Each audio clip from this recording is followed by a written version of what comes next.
함께 묵상할 금요 기도의 말씀은 이사야서 28장 14절에서 20절까지의 말씀입니다. 구약성경 998쪽입니다. 이러므로 예루살렘에서 이 백성을 다스리는 너희 오만한 자여, 여호와의 말씀을 들을지어다. 너희가 말하기를 우리는 사망과 언약하였고 수월과 맹약하였은즉 넘치는 재앙이 밀려올지라도 우리에게 미치지 못하리니 우리는 거짓을 우리의 피난처로 삼았고 허위 아래에 우리를 숨겼음이라 하는도다. 그러므로 주 여호와께서 이같이 이르시되 보라, 내가 한 돌을 시온에 두어 기초를 삼았노니 곧 시험한 돌이요 귀하고 견고한 기초돌이라. 그것을 믿는 이는 다급하게 되지 아니하리로다. 나는 정의를 측량줄로 삼고 공의를 저울추로 삼았으니 우박이 거짓의 피난처를 소탕하며 물이 그 숨는 곳에 넘칠 것인즉 너희가 사망과 더불어 세운 언약이 패하며 수월과 더불어 맺은 맹약이 서지 못하며 넘치는 재앙이 밀려올 때에 너희가 그것에게 밟힘을 당할 것이라. 그것이 지나갈 때마다 너희를 잡을 것이니 아침마다 지나가며 주야로 지나가리니 소식을 깨닫는 것이 오직 두려움이라. 심상이 짧아서 능히 몸을 펴지 못하며 이불이 좁아서 능히 몸을 싸지 못함 같으리라 하셨느니라. 아멘. 오늘 이사야서 오늘 본문 말씀은 이사야서 28장 후반부에서는 남유다에 대한 경고가 나오고 있습니다. 이 남유다는 아수르가 침공을 하고 세력을 확장하고 있을 때 이들이 불안함을 느꼈어요. 그래서 애굽과 협약해서 또 애굽과 동맹을 해서 또 주변국과 동맹을 해서 아수르와 대항해서 싸워서 이기려고 하였습니다. 그래서 이들이 처한 어려움을 기도함으로 여호와를 바라봄으로 이기려 하지 않고 이 어려움을 주변 국가와 동맹하여서 아수르와 싸워서 이길 수 있다고 이들은 생각을 했습니다. 그래서 하나님께서 오늘 유다 백성들에게 경고를 하고 있는 것입니다. 14절에 보면 이름으로 예루살렘에서 이 백성을 다스리는 너희 오만한 자의 여호와의 말씀을 들을지어다. 그들에게 오만한 자라고 얘기하는 거예요. 유다 백성들에게, 이스라엘 백성들에게 너희들은 오만하다. 너희 힘으로 할 수 있다고 생각하고 애국과 손을 잡으면 된다고 생각하기 때문에 여호와 하나님을 바라보지 아니하고 너희가 하나님 앞에 오만하다, 이 말씀을 하고 있다는 것입니다. 15절에 보면 너희가 말하기를 우리는 사망과 언약하였고 수월과 맹약하였은즉, 이들이 애국과 맹약을 했는데요. 역설적으로 이제 15절에 표현하고 있는 거예요. 우리가 하나님 앞에서 세상에 있는 것들을 의지하면서 나는 이제 재물이 있어, 나는 이제 물려받을 땅이 있고 재산이 있어, 나는 건강이 있고 나는 능력이 있어, 이렇게 얘기할 때 그러나 그것은 너희가 사망과 언약한 거고 수월과 지옥과 언약한 것이다, 이렇게 말씀하고 있다는 것이죠. 그래서 후반부에 15절 후반부에 뭐라고 얘기하냐면 거짓을 우리의 피난처로 삼았고 허위 아래에 우리를 숨겼음이라 하는도다. 거짓된 것에 피난처를 삼고요, 허위 아래에, 허망한 것 아래에 숨었다고 얘기하는 거죠.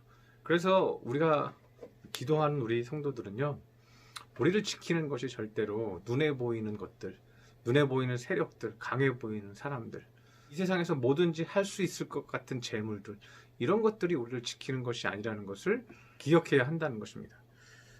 그리고 이제 16절의 얘기를 이제 하고 있는데요. 이 16절은 이단에서 얘기를 많이 하죠. 이단의 교주가 자기가 그 기초돌이라는 얘기들을 많이 하죠.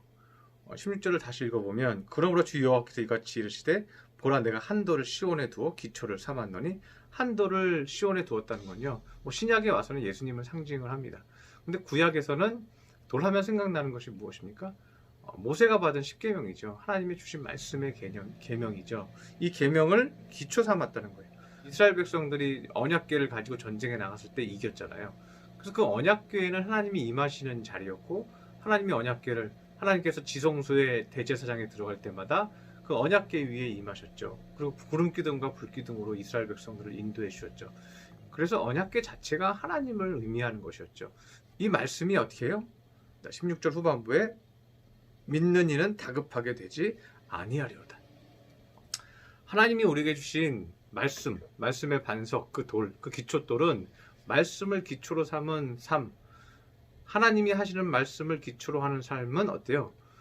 우리의 인생을 다급하고 초조하고 두렵게 하지 않는다는 거예요.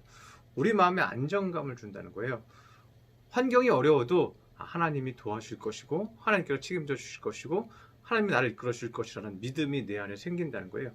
하나님의 말씀에 내 심령을 붙드는 것이지 우리 눈에 보이는 재물과 재산이 우리의 마음을 붙들어 준 게 아니라고 얘기하고 있는 것입니다. 그래서 그들이 그렇게 할 때, 그들이 하나님을 의지하지 않고 재물을 의지하고 강한 자들을 의지할 때 하나님께서 어떻게 하신다고 얘기하냐면요. 17절에요. 우박이 거짓의 피난처를 소탕하며. 이게 자연적 재앙이잖아요. 우박이 그들의 집을 소탕한다. 예. 자신들의 우박이, 자연적 재앙, 우박이 아수르가 아니에요. 하나님의 내리시는 우박이요.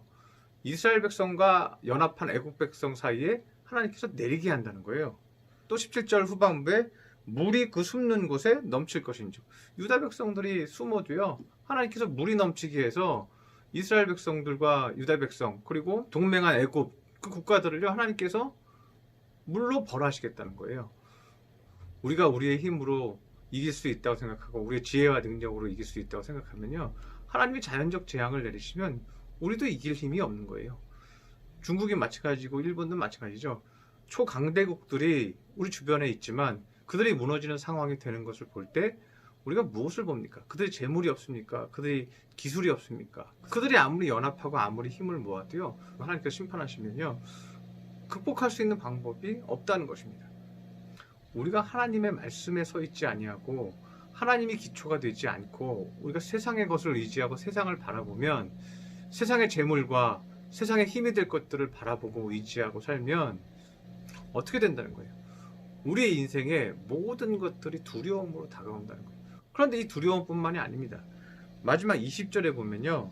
이렇게 얘기해요. 침상이 짧아서 능히 몸을 펴지 못하며 잠을 자려고 누웠는데요. 침상이 짧아요. 예. 침상이 허리밖에 안 와요. 예. 그럼 발을 필 수가 있습니까? 불편하죠. 이불이 좁아서 능히 몸을 싸지 못한다.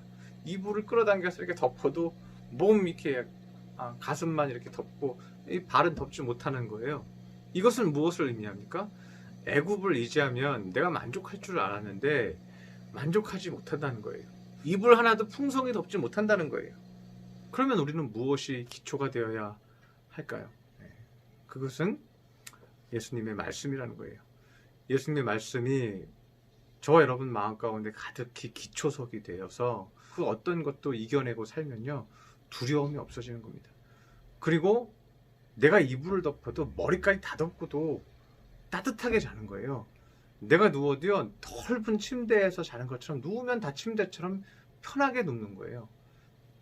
내가 주님의 말씀의 기초를 삼을 때 우리에겐 두려움이 사라지고 우리가 눕는 곳에 만족이 있고 우리가 덮는 이불에 평강이 있고 우리 가슴이 따뜻하고 우리가 행복해진다는 것입니다. 16절 후반에 있는 말씀처럼 뭐예요? 귀하고 견고한 기초돌이라. 말씀은 어떻게 돼요? 우리 마음을 귀하게 만들어요. 그리고 우리 마음을 견고하게 만들어요. 또 뭐가 있어요? 마지막에 다급하게 되지 아니하리로다. 하나님의 말씀이 내 안에 거하시면요. 우린 다급하지 않아요. 하나님께서 인도하고 계신 것을 믿고 마음의 평강이 있고 믿음으로 찬찬히 한 걸음 한 걸음을 기쁨으로 걸어갈 수 있다는 것입니다.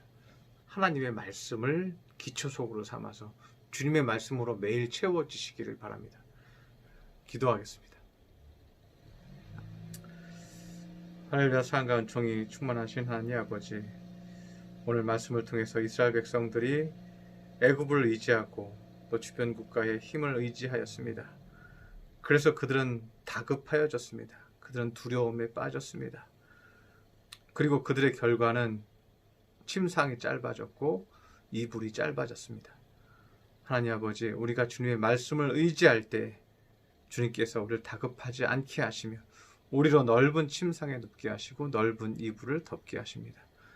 주님, 말씀으로 평강을 찾는, 말씀으로 위로를 얻는 우리 성도들 삼아 주시옵소서. 귀한 말씀 주시니 감사드리며 예수님의 이름으로 기도드렸습니다. 아멘.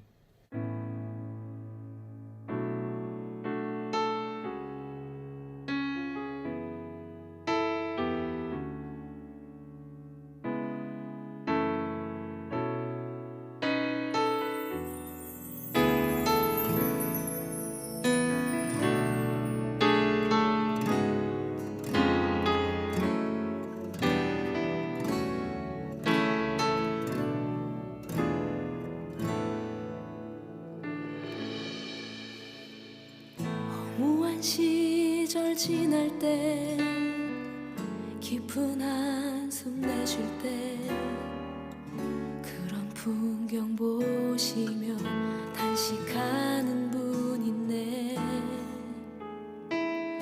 고와 같이 너희를 버려두지 않으리. 내가 너희와 영원히 함께하리라. 성령이 오셨네. 성령이 오셨네. 성령이 오셨네.